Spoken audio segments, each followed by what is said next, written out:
Welcome English 1102 friends.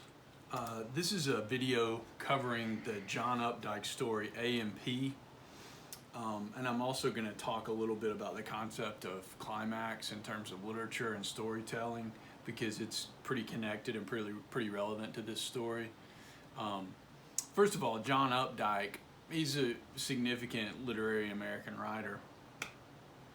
He died in 2009. A&P is very clearly one of his most famous stories, in part because, like John Updike, a lot of John Updike stories are connected to the 1960s and 1970s. This story is from the early 1960s, so it's over 50 years old. You know, it's an older story. But in some ways, it's a sort of timeless story because at the base of it, the basic thing that this story is about this teenager, this 19-year-old guy named Sammy, who's working at this job. You feel like it's a minimum wage job or pretty close to it. It's this job that his parents helped him get. You know, you find out that his parents know the manager. But he's just bored at work most of the time. And a lot of this story, you know, you can read this story as this teenage guy obsessed with these girls who come into the store in bikinis. But in some way, what this story is really about is being bored and dissatisfied with work. And especially when you get to the end and the manager intervenes and there's this confrontation between the three girls and the manager and then Sammy and the manager. It is very clearly about not wanting to follow the rules for the sake of the rules, and you get this 1960s sort of, you know, screw the man, I'm not going to follow the rules just because they're the rules kind of pushback and rebelliousness. And in part that's really what this story is about your sort of boring day-to-day work routine being disrupted. And then once you get that disruption, that interruption to the basic routine, and in this case it comes in the form of the girls who come into the store in their bathing suits, and once that gets disrupted, you know, it sort of frees up Sammy to be like, you know what, I don't really like this job and I think I've had enough of it. There is this sort of sad moment at the end of it with his, like, I realized how hard the world is going to be, because there is that sort of realization that if you're not the kind of person, that if you are the kind of person who's going to push back and not the kind of person who's just going to keep your head down and keep working, you know, like one of the several times in this story, Sammy talks about people, you know, looking down at their shopping list and not wanting to acknowledge that something out of the ordinary is happening. If you're not going to be one of those people, if you're going to be one of those people like Sammy who sort of pushes back and is like, you know, I'm not just going to follow the rules for the sake of the rules, life is going to be harder for you. If you don't know, we don't have a lot of A&Ps around here, but if you're not familiar with A&P, it's a grocery store, like a Publix or a Kroger or something like that. This story is set in Massachusetts, you know, north of Boston, close to on the coast of Massachusetts. He tells you, I think they're like 5 miles from the beach, though. So it's not like right on the beach town, but it's set in this small town north of Boston in Massachusetts, where A&P is regional, mostly to the northeast. To find this story, you go to our reading links and then into the work and labor module, and you'll see, because it starts with A, it's the first link in the module, A&P by John Updike. You click on the module, here we go. I want to call your attention, the way that this story starts, I want to call your attention to the first paragraph and then a few sentences, because it really frames everything you're going to get in this story. It sets up how Sammy's sort of bored at his job, but it also sets up how, you know, in walks these three girls in nothing but bathing suits. I'm in the third checkout slot with my back to the door. Okay, well, right there, before we're even through with the first two sentences, you get the interruption to Sammy's everyday routine and his everyday routine. The three girls in nothing but bathing suits, so how they're disruptive, you know, they're out of the ordinary. It's almost like you have that no shirt, no shoes, and then here come these people rolling in bathing suits, and it's like, and I'm in the third checkout slot with my back to the door, so I don't see them until they're over by the bread.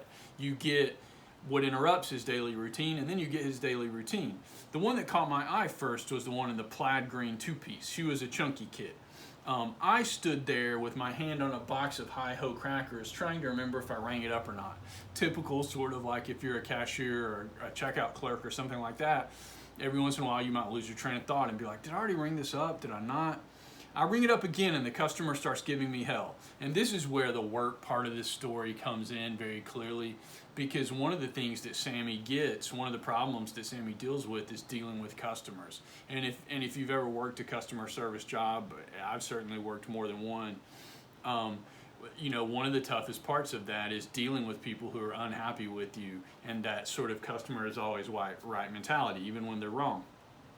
He makes this sort of small mistake here because he got distracted, lost his train of thought, and then the customer just blows it way out of proportion and is giving him. I ring it up again and the customer starts giving me hell. She's one of these cash register watchers, a witch about 50 with rouge on her cheekbones and no eyebrows. And I know it made her day to trip me up. She'd been washing cash registers for 40 years and probably never seen a mistake before. By the time I got her feathers smoothed and her goodies into a bag, she gives me a little snort in passing. If she'd been born at the right time, they would have burned her over in Salem. So what he's clearly referring to there is like she's a witch, like the person, like the Salem witches. By the time I get her on her way, the girls had circled around the bread and were coming back without a push cart back my way along the counters. And so Sammy's whole routine, he loses his concentration while he's ringing up these crackers. But what that really sets up is he's going to focus on these girls because they're out of the ordinary. They're a break from his normal routine. And again, if you've ever had a job like this, as much as this is a teenage boy looking at these three girls who come into the store in bathing suits, if you've ever had a job like this where it feels sort of boring and time's passing slowly, and you're just sort of mostly bored at work and it feels like nothing interesting ever really happens, it's just this sort of mundane, everyday thing. Anytime something out of the ordinary happens or something exciting happens, it feels even more exciting than it really is because you're so bored and you're in this sort of rut, this sort of routine. So these girls showing up really breaks him out of this routine. You see it happen with the other guys in the store too. The other clerk that works with Sammy, what's his name here? Stokesy. And then you also see it with the guy that works at the meat counter in the back of the store who's sort of like, whoa, here's these girls that rolled in bathing suits. So it is this disruptive thing. Every time the girls encounter somebody in the store, the other people have to decide how to react, like to stare at them or to look back at their shopping list or something like that. They're just disruptive in this sort of boring, normal environment.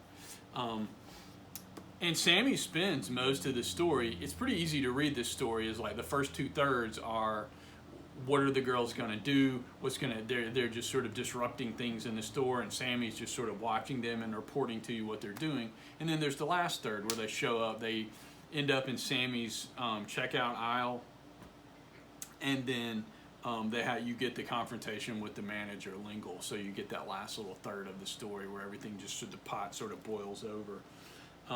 You get a lot of description in the first paragraphs of this story about what the girls look like. Again, in part because it's a teenage boy watching these girls in bathing suits, but also because this is this disruptive thing. So Sammy's paying a lot of attention to them, these three girls.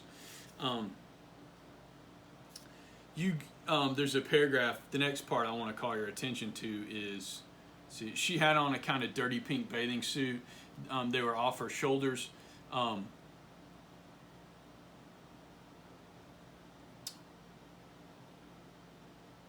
If it had been there, you wouldn't have known there would have been anything wider than those shoulders. Again, he's just focused on this girl and how she looks like. Walking into the A&P with your straps down, I suppose it's the only kind of face you can have. She held her head so high, her neck coming up out of those wide shoulders. There is this sort of this girl's okay. She knows she's in a bathing suit, but she just needed to run in. And so she's like, who cares? Again, part of what's happening in this story is this sort of, the manager is this sort of rules for the sake of rules, and she's like, yeah, I'm breaking the rules, but who cares? I'm not in here with a shopping cart. I just needed to run in here and pick up one thing. Who cares about the rules, really? Another example of that sort of disruptive, you could see them when Queenie's white shoulders dawn on them, kind of jerk or hop or hiccup, but their eyes snap back to their own baskets. This is where Sammy's talking about the other customers, and every time they see these three girls in the bathing suits, they have to react to it and sort of force themselves not to stare. I bet you could have set off dynamite in an A&P, and the people would by and large keep reaching and checking oatmeal off their lists and muttering, let me see, there was a third thing. He's sort of making fun of people's tendency to not want to cause a scene, or if something crazy starts happening, a lot of people's reaction is to just try to be like, oh, that's not really happening, not pay attention. It's one thing to have a girl in a bathing suit down on the beach where what with the glare nobody can look at each other. And another thing, in the cool of the A&P under the fluorescent lights against all those stacked packages. And so part of what he's getting at right here in this paragraph is very clear. This girl's out of the ordinary because of it's the situationalness of it. Right after that is when Sammy and the other guy he works with, Stokesy, have this conversation, and Sammy tells you Stokesy's already married. He's 22. Sammy's 19. And then the story sort of shifts into this other gear.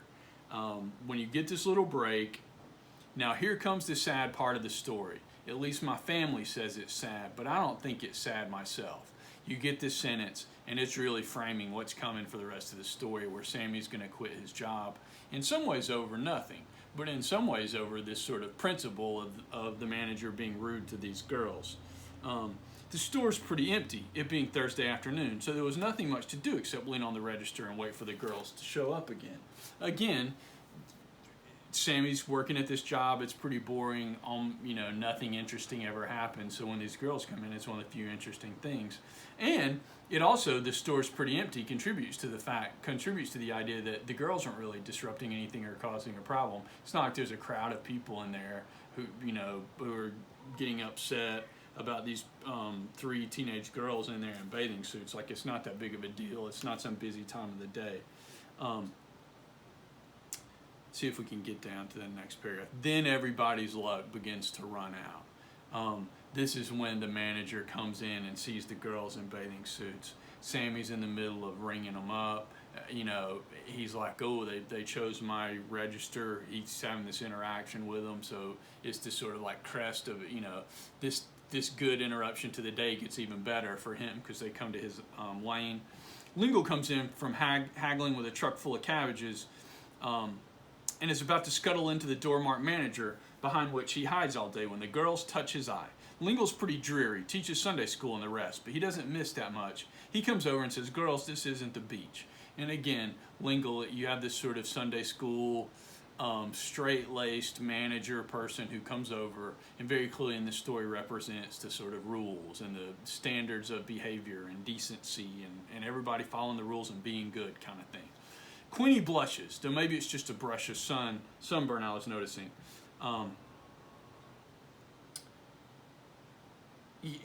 she's like, no big deal. And then he says, that's all right, Lingle said, but this isn't the beach. His repeating this struck me as funny. He didn't like my smiling, but he concentrates on giving the girls that sad Sunday school superintendent stare. Queenie's blush is no sunburn now. And the plump one in plaid that I like better from the back, we weren't doing any shopping, we just came in for one thing.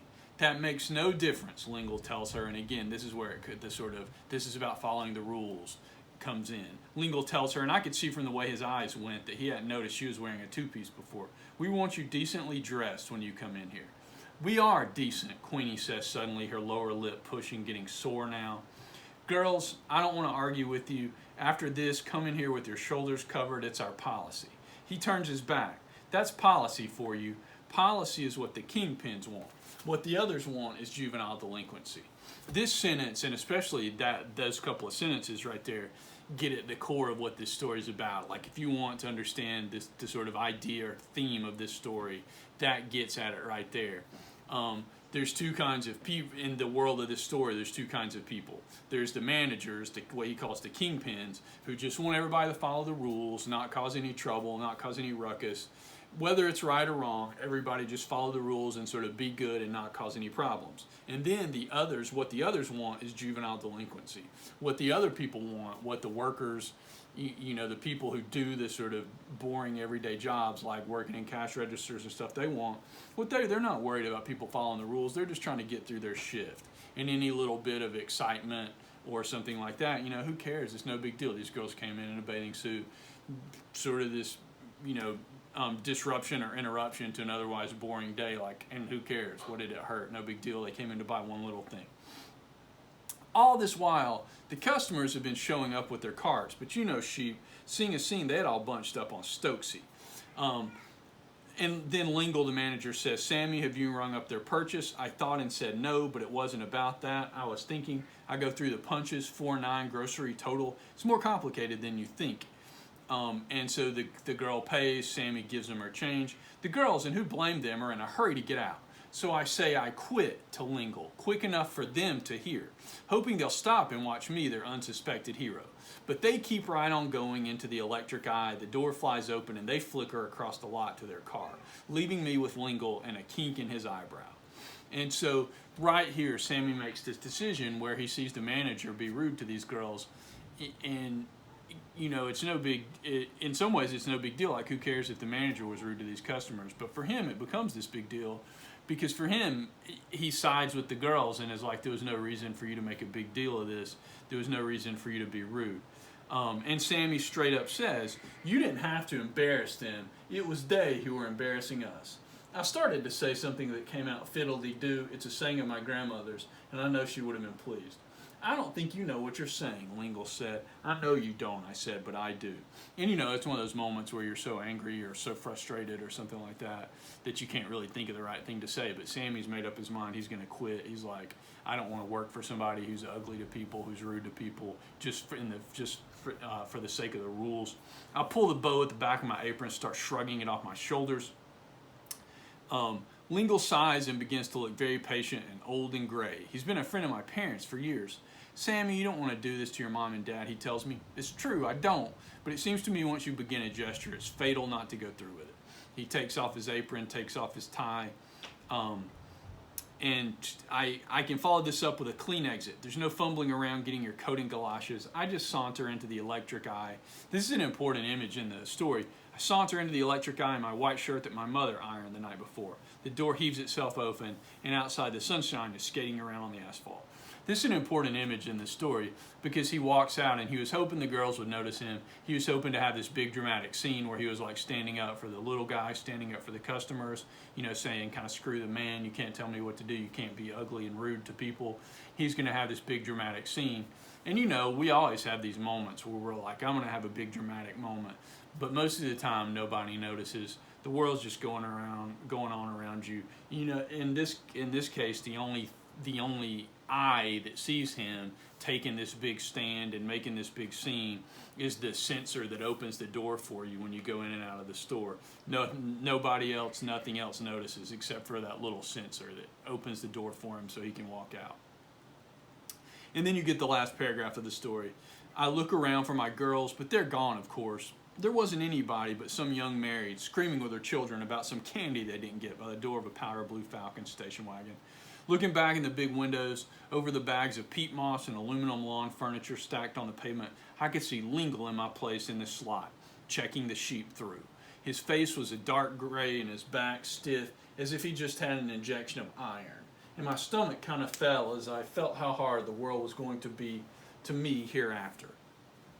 And so what Sammy learns at the end of the story, he walks out, he tries to make this big principled stand where he's like, you can't treat people like this. There's no reason to be rude to these girls, to embarrass them. And then nobody notices, and then he looks back into the store, and Lingle is just plugged in like another warm body and has taken his place. So it didn't even cause that big of a disruption in the store. You know, the manager just steps in and checks out the people that were waiting. And so he's just standing there alone in the parking lot, and nobody's noticed, and nobody misses him in the store.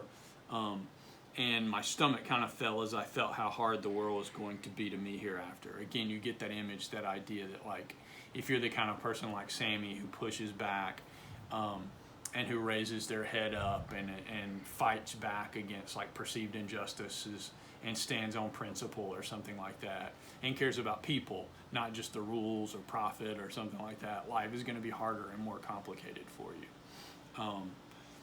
The other thing that's important to pay attention to in this story, if you notice on the syllabus, the terminology that's connected to this story is climax. This is a good story for thinking about climax. What climax is in a story is not the point of highest action or when things are craziest or most chaotic or you're getting the most action. Climax, in a literary sense in the story, is the point of highest tension. It's when the questions of the story it's unclear what's going to happen. when the tension and the sort of uncertainty about where the story's going to go and what's going to happen, when that's cranked up the highest. That's important in this story because the tension right here in this story is somewhere right around when Sammy says, "I quit." That sort of, you have that uncertainty about how he's gonna respond to this conflict, this tension between the girls in the bathing suits and the manager, the sort of like, chaotic force in the story and the powers that be, and he's sort of trapped between them. And so you have this tension about how he's going to respond, and the tension gets drawn out a little bit because he says, "I quit," and the manager asks him to repeat it, and he could have said, "Oh, nothing," or "Never mind," and instead he repeats it and like follows through with this stand he's going to take with his decision to quit and walk out. And to be like, screw this, forget this job, I don't need this. And so the climax of this story is that I quit, I said I quit moment, like somewhere this moment right in here where he quits and then repeats and like stands by what he says, "I said I quit," where Sammy sort of resolves the tension of how he's going to respond to this and how this is going to be this sort of turning point in his life. This big moment where he realizes he's the kind of person who's going to push back against stuff like this, and not just keep his head down and follow the rules and go along. Again, this is somewhat on a basic level. I've kept teaching this story and kept it on the syllabus because so many, like I interact with college students all the time who can relate to this. Maybe you're working a job like this now, or if you're not, most people like me have worked some job like this, some customer service job, where maybe there's some manager who like people don't like and who is extra hard on you or hard on the customers or something like that, and you're just sort of stuck there just trying to get through every shift, working. Any little exciting thing that happens feels like a good thing. So many people can kind of connect to the experience that's happening in this story, even if you can't relate to Sammy taking this big stand and quitting over these girls and the manager being rude to these girls. Almost everybody can relate to some work experience like what's being shown in this story. If you got questions about this story or about John Updike, just be in touch with me. Otherwise, I hope this is useful, helps you understand this story, and helps you understand both Climax and how this story fits under that work and labor umbrella. If you got questions, be in touch. Otherwise, have a good rest of your day. Thanks, everybody.